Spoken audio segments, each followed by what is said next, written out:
for joining me. My name is Carlos. Today we're going to be going over this week's chest and bicep session. We're including biceps twice a week and trying to hit those PRs on every single chest session that we have. Also get into a little bit of the theory of recomping and what I've been able to find out.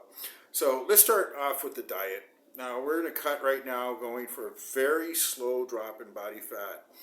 Now from all the studies and from experience, I see that the slower you drop body fat, the lower the amount of fat that you actually lose per week, the better the chance that you have of actually building muscle during your drop. And it only makes sense. There seems to be a cutoff point between 300 and 400 calorie deficit. If you go beyond 400 calories, you will be dropping body fat mostly, but it will be hard to build muscle. You retain your muscle. You know, to lose your muscle, it seems like you have to really push hard on the diet and go below, 600, 700, 800 calories, 1,000 calories. If you're 1,000 calorie deficit over a prolonged period of time, you're going to be losing body mass, and part of that mass is going to be muscle. I mean, don't fool yourselves. So, if you have experience in doing this, this is not this particular video is not really for those who are trying to get in shape for the first time, but for those who know how to do this process and have done this before. And so the idea is to go very slow. Take your time. Take 4 to 5 months doing this and maintain the deficit between 200 and 300 calories a day. The lower your deficit, the harder it is to do. Why? Not because the diet is so strict, because it is so difficult to maintain the strict discipline over a prolonged period of time. Most people binge or lose their way halfway through. Most people, like once or twice a month at least, they'll just get off track. It's hard to really stay on focus day in, day out, cook their food, pack their food, eat the same foods over and over and over again. If you're one of these people that can do that, I would highly suggest that you explore the route of going into very moderate deficits and over a prolonged period of time. So, as you track your weight, you're tracking your weight, you're dropping, like I'm trying to drop maximum 5 pounds a month. That's 2.5 pounds every 15 days. They say you can go up to 8 pounds a month without losing muscle, but we're trying to gain muscle, or at least recomp up to a certain point. And that's the other thing. Once you reach a lower body fat, say you go below 9%, it will be harder to build the muscle in any case. So take advantage of the first few months of the diet. If you're still like between 16, 18, 14% body fat, you have a very good chance of building muscle if you are really pushing it in the gym. Like I am. I'm really trying to push it as hard as I can. So how do you know that you are actually building muscle? If you're getting stronger. This is why progressive overload is so fundamental, so critical to actually gauging progress. Because if you're not really keeping track of your lifts, you don't really know if you're getting stronger or not. It's very subjective. It's very just going on memory, and week in, week out, you're really not tracking. You can't put it on a chart and track out an algorithm. You can't do that if you're keeping everything in your head. Whereas if you have a lot of data points, you can be certain of certain trends and tendencies. And so this is why I always try to teach, track everything. As much data, this is a data-driven world, and as much data as you can infuse into your own personal lives, into your own project, the better, obviously. Ignorance is not bliss. The more that you know, the more that you are aware of, the better your outcome is going to be. So, tracking your output, and this brings me to today's session, today's bench press, incline. Made some PRs today. I had been making very, very slight progress within a certain weight range, which is 225 pounds, 2 plates on the incline, and have been consistently doing 3 to 5 reps, pushing it up to 245 for 1 or 2 reps. A couple of weeks ago, I got a 265 for 1 rep. So this is like where I'm at, right? And so today I decided to go in and graduate myself. I was going to level up. I'm done with the 225s. Let's just work with the 245s. And my first set, I got 4 reps. And that was a PR in and of itself. I'd never done more than 3 reps. You know, it is what it is. I mean, these are very small increments. Some people out there might laugh, what a weak person. But this is how I'm trying to gain my strength, and it's been working over time. On the second set, I got 5 reps. Got 5 reps with 245. Now, that tells me that I have actually increased my muscle mass and my capacity to lift. There's more hardware there to actually move the weight.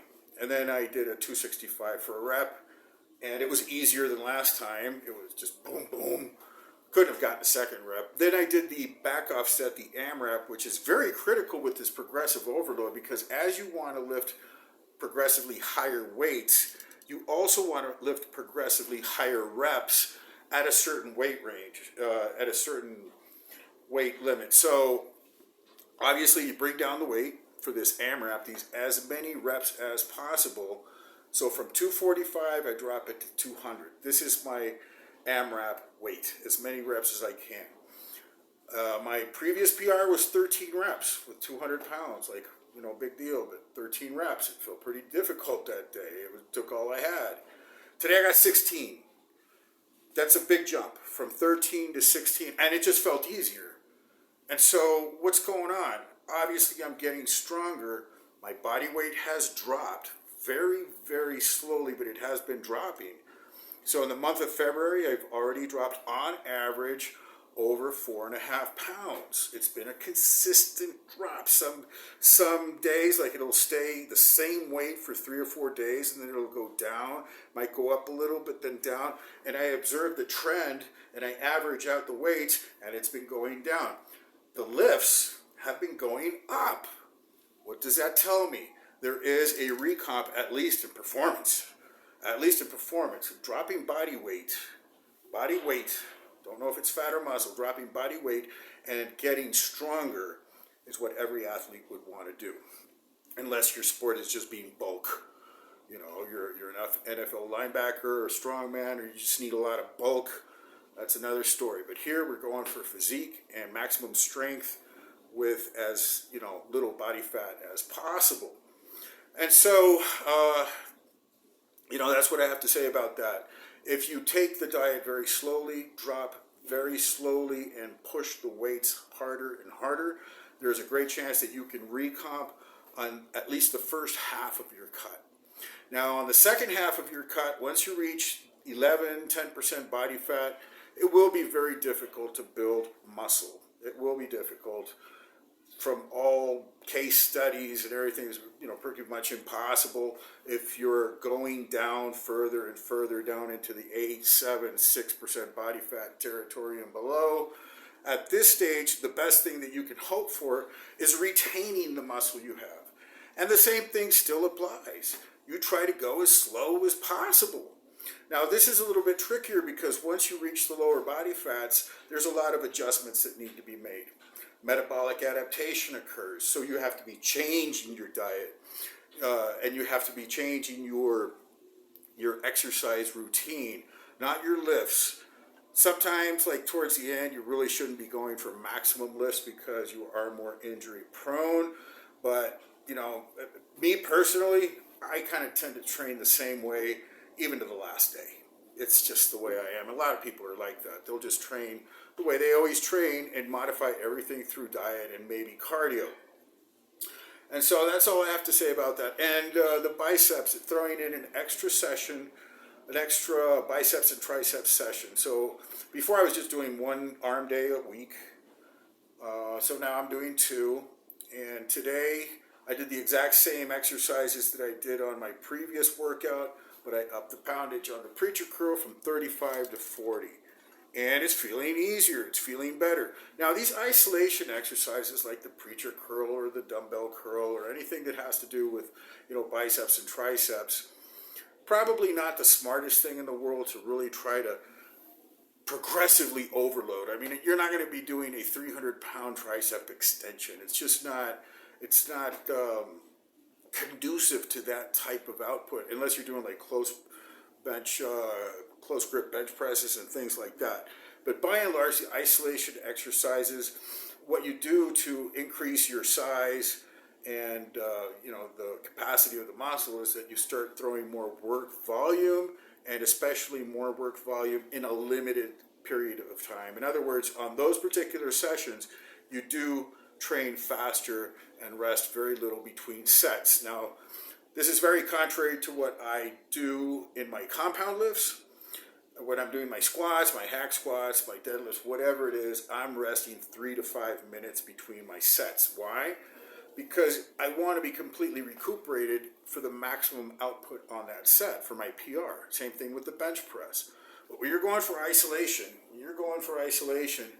that doesn't apply. You want to do as much work as possible in a very short period of time. That's how you overload those specific muscles. It's more conducive, it's safer, it's more natural to do so, and it brings greater results. If you try to overload with massive weight, these wrist curls with 100-pound dumbbells, that's fine for certain specific activities. If you're an arm wrestler or it's like sports specific, but by and large, that's really not the way you should go about doing these things, unless you want to really dedicate a lot of time to building a specific muscle. You want to get the biggest forearms in the world, then I would probably suggest, try to do maximum overload on certain sessions, and try to build up to a 150-pound dumbbell one day, doing the wrist curl. All that's legit. Why not? Human body can do just about anything that you set your mind to. But again, by and large, for us, normal type of people that want to keep everything like in a certain context and in harmony, and we're not devoted to one specific body part for a particular sport or function, the best way to go about the isolation exercises is to throw a lot of volume in a short period of time. That'll be all for today. These are just some insights to recap. Keep the deficit very small if you are highly disciplined and you can do this. The greater the deficit, the less discipline you need at the end of the day. You just need to cut it out, a lot of food, a lot of carbs, and you'll be dropping fast. But if you really want to build the muscle, recomp, and retain as much muscle as you can as you go very low body fat, take the slow road, take the long way home, okay? And with the training, try to go for those PRs as much as you can. Try to lift heavier, harder, and more reps than last time. It'll be an honest gauge to your current state of physique. If you are lifting more than before, if your hack squat was 5 plates and now you're doing 6, I really doubt that you're losing muscle mass. I mean, it would not seem logical or possible to be lifting from 5 to 6 if you're losing muscle mass. So these are pretty honest gauges of your state of body composition. And that's all I have to say about that. I'll leave the training video narrated, going over all these specific exercises, and that'll be all. God bless everybody. We'll see you in the next video. So as usual, we're starting off our routines with the abdominal circuit. And let me tell you, if you want abdominals, if you want visible abs, and if you are in a deficit, do this machine. It's plate loaded. You can load up plenty of resistance. Here I have 40 kilos, which is very moderate. And it gives the exact range of motion to how far you can actually crunch. I mean, how harder can you crunch than this? This is one of the best apparatuses I've ever encountered in my life, as in any exercise, let alone the abs. Absolutely recommended. So I've been doing these the last few weeks, and I'm starting to see my abs, apart from the deficit diet that I am on, these are pronouncing them very quickly. I also do this in conjunction with the hanging leg raise. Here we did 2 or 3 sets, and doing them with very conscientious contraction. And I'm talking about like just really making your torso do the work. It does have a handle and a elbow pad, but what that does, it actually facilitates the isolation of the ab muscle. You're not really pulling with your hands or anything like that. It's an incredible machine. I can't really overstate the value of this particular machine. So I've been doing it relentlessly for the last few weeks. I have been seeing very quick results, even though muscle building takes time. There are some things that are so effective that you can see results very quick. Now, this hanging leg raise, I did institute a small modification, which is swinging the legs as high as possible. It's in the last 90 degrees where the abdominals are being crunched. And so if you bring your legs up to parallel from the floor, it is very ineffective. You're working your hip flexors and not really doing much for your abs. So by doing this extended range of motion, bringing the legs all the way up, you are in fact working your abdominals and your entire midsection. I see a great deal of definition on my obliques and transverse abdominis. Now here we go into our main lift for the day, which is the incline bench press. This is our focus for progressions. As you all know, I'm very focused on hitting PRs and building my strength up as I try to build up my physique. It's very important for me to build to the maximum weights possible. So here we're taking, the pyramid approach. Not very many reps. We're going up from one plate to a plate and a half, plate and 3/4, which is 10, 20, 30 pounds. The big plate is a 45-pounder. And here we're just trying to get the proper range, the proper CNS activation. And I've been working with 2 plates, but today decided I will be working with 245 pounds as my working weight for my sets. And I think here on my first set I got 4 reps, 3 and 4. And then here I got a PR. I'd never been able to do 5 reps, and it's just feeling easier now. I did graduate from the 2 plates up to 2 and a 5 kilo, so very excited about that. This is now my workout weight, and I will be working up to the 8 to 10 rep range with this weight. Here I put on 265 pounds and did 1 rep. And this is our AMRAP set. AMRAP stands for as many reps as possible.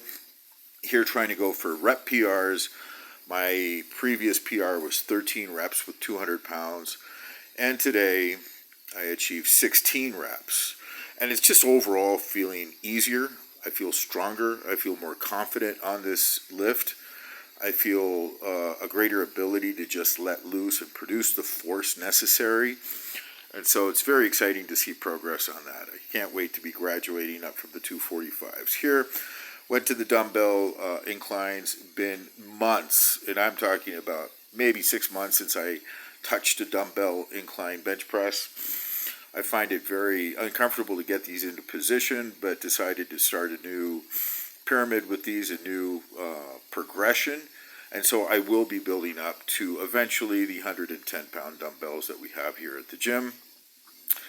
And just practicing to get the weight up without a spotter. Doing this all by yourself, it takes a great deal of energy to get them in place. Here we started out with 50 pounders, which is almost a negligible weight in reality when you're working with heavy poundages. And here our working set was 70 pounds. It's a good starting weight to build on our progressions. Next week it'll be 75, and every week after that trying to build 5 more pounds. If we stagnate, we build up the reps and then eventually hit another weight PR, and on it goes. So this actually felt pretty good. Got me excited into getting back into the dumbbells, and they are effective for sure. Now here we go to the biceps preacher curl. We are now doing arms twice a week. We had our own special arm day with the delts. Now we're hitting the arms on chest day also. And I've been working the 35-pound dumbbells pretty consistently on the preacher, and I feel that they're just too easy now. And so today I started with the 40-pounders, and I take it slow because I am very, very cautious about ripping or tearing the bicep. It's never happened, and I don't ever want it to happen. So that's why I bring it down so slowly. I'm just gauging very, very carefully the stress on the tendon and on the bicep, and then as I get into the rhythm, I start producing more and more force. It's not even from the start for that specific reason, injury prevention. And so once I get into the groove, I actually start really focusing on the squeeze of the bicep, and the 40 pounders are feeling pretty good. I'm also enjoying the development that I am getting on the bicep. It is starting to grow, even though I am on a deficit, which I'll have some words on in the presentation of this video on recomping. So here we're doing another set with the 40 pounders. I just decided to give as much volume as I could handle today and really focus on the nub, on that biceps peak on the ball, and make sure it's just fatigued. I wanted to have like a deep ache, a thudding ache from weariness on that muscle. So I just threw volume at it today, doing the other set with the 40s. And here, a little trick that I implement is keeping my wrist very curled. It shortens the arm, it shortens the forearm, and enables more stress to be put on the upper arm. Now also, you want to maintain your arm firmly on the pad. Don't lift up your armpit from the pad. It's very important that you do keep it completely flat. It's a proper angle. Now here we bring it down to 35s, and of course the 35s are now feeling very, very light.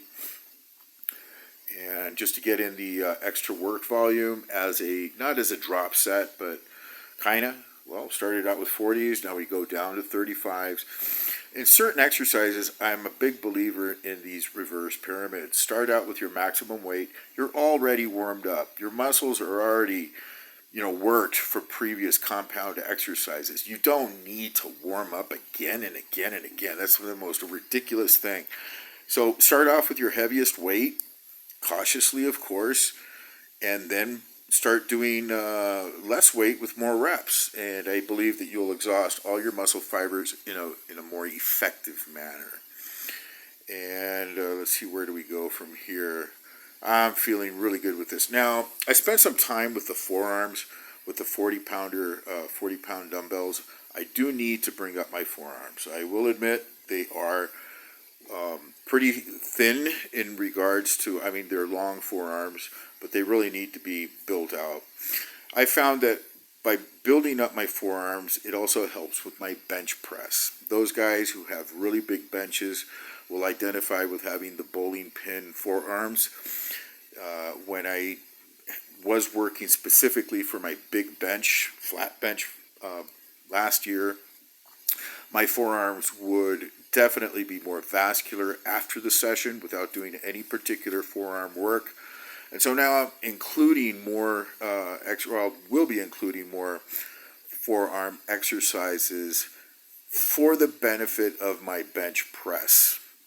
It might seem strange how these muscles are engaged and related, but your hand and forearm are actually very important components of the pressing exercises. And so here I think we did like 2 or 3 sets per side with the 40 pounders, and I got a great stretch and contraction, and the forearms were actually just burning in agony as I was finishing my last reps, and very little rest between sets, just going from one side to the other, and again just trying to work it until I couldn't really move my hands anymore, and just trying to get as much work as I can into that. That's what you do when you want to bring up a specific body part. You throw a lot of volume at it. Now here we go to the dips. The assisted dips, great machine for getting in conscientious, slow, time under tension type of work. Here I try to angle my torso forward to bias the pec muscle. It is chest day. If I lean back and put my legs very much forward, it will be biasing the arm and triceps. Here we're just trying to go for chest. So I started out with 30 pounds on the plates, which is 30 pounds less than body weight. And it was feeling very light. I was starting to get a really nice pump there. After my PRs from the incline bench, this was very productive. I felt that I was getting in a really, really good workout at this stage. and just going for reps there. So I decided to do a body weight dip, which I haven't done in a while, and it felt easy. Felt really workable. I've gotten up to 20 with these in the past, like in the quarantine when no gyms or anything. I would go out to the park and just do dips, and I worked up to like 10 sets of 15 to 20. Becomes kind of pointless after a while. You got to put some weight on there, and here I go back into a assisted dip. This time with only 20, minus 20, and very little rest between sets. Now, I like to take enough rest between sets when I'm going on my main compound, when I'm trying to hit my PRs and build as much power and strength and build the numbers out, because you do want to be completely rested for your set. But when you're trying to pump and actually build more muscle, you want very little very little rest between sets. Why? Because it's the work volume in a limited period of time that creates the overall overload on that muscle also. So here we're going to the pec deck. I don't like to grab it at the handles lower. I bring them in higher, and this is working for me. And what I was trying to do here is just go nuts on it. Just be really aggressive and just try to squeeze and, go as fast as I can, actually. I'm here with 110 pounds on the stack. The resistance is moderate. It's workable. Here I bring it up to 135 pounds. And again, I'm just looking at the mirror and trying to work the pecs, visualize, and just being as aggressive as I can on the muscle for these sets. Feeling really good here at this stage. I'm starting to like what I'm seeing in the mirror. The gut is going down. The deficit is working. There's more definition coming in. I should be seeing vascularity within the coming weeks. I am on week 6. I'm in the middle of week 6 of this particular training block and diet block, which is basically in a deficit. And here we do a drop set. And so reaching the end of the workout, all in all, it was a very, very productive workout. Very excited. Every time I make, PRs, and I actually graduated. I feel like, I have my graduation papers from 225 to 245 on the incline Smith. I don't work with 225s anymore. I work with 245s. That's my new weight range, and it feels awesome because that used to be my max weight for like 1 rep. And so now I'm working with it. And it'll be exciting.